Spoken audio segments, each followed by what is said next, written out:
We've all been there, we've all been annoyed by it. But I'm here to tell you that solo ulting is not just your enemies having a personal problem with you, but actually good play.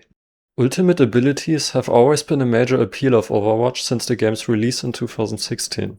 That magic button you can only press a few times per game, hopefully allowing you to make that one satisfying play that gets you play of the game in the end.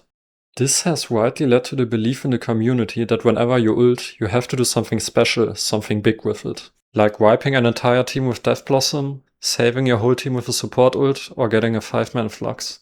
I almost feel like many players, especially less experienced players, think that not getting at least 2 kills with a DPS ult is a failure. This is completely wrong. Ulting for just 1 kill or just to save yourself, often called solo ulting, is a very viable way to use ults and has an unjustified bad reputation. Now you might be thinking, why should I solo ult when I can get bigger ults instead? And that's the problem, you can't always get big ults. It's often either not possible at all or simply too greedy to do. And that's where the smaller ults or solo ults come into play.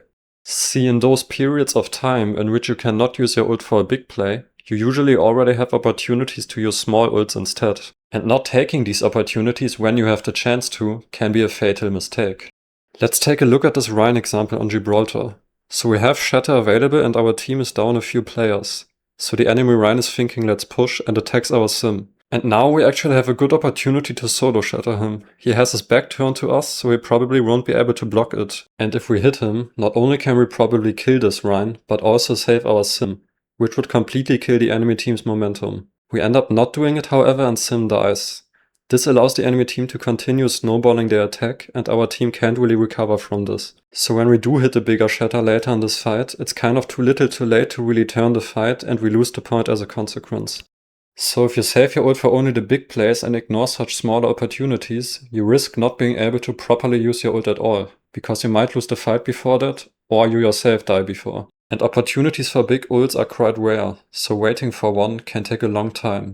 Also, the value of these small ults I feel like is very underestimated. Getting just 1 kill is a big deal, like that significantly impacts the teamfight in favor of your team, especially if it's the first pick and even more so in higher ranks.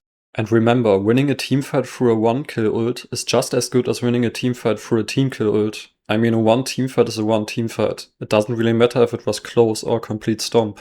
Ults can actually also be very valuable without getting any kills or saving teammates. They can draw lots of attention, zone out enemies and force them to play more passively. Just hearing the voice line of Junkrat's Tire Fire in the hole! Or Genji's Blade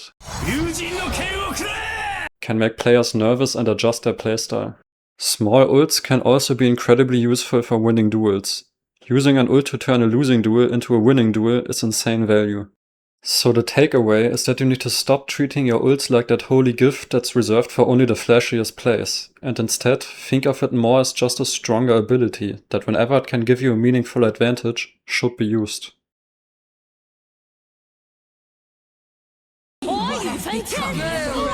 Apagando las luces. Apagando las luces. Nerf this. Come here, Kobe. Hypering core. Welcome to orbit. Double. A cosmic phenomenon. Sei What I've become. Get in there, Bob. Adaptive circuits engaged. Music cue.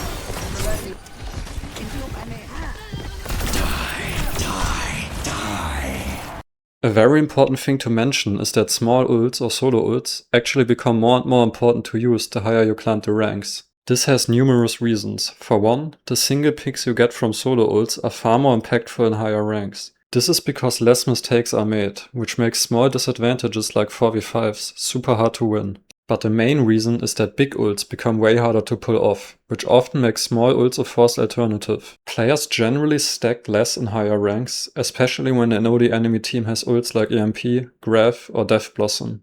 They also punish and neglect big ults more efficiently, because they have higher mechanical skill, pay more attention to them and use abilities and cover to counter them. Smaller ults, on the other hand, are harder to counterplay and are thus the safer, more consistent choice.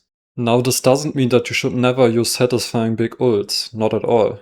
If you see a good opportunity, go for it, especially in lower ranks. I'm just saying that solo ults and small ults in general are very effective if used properly and should be used more and more as you climb.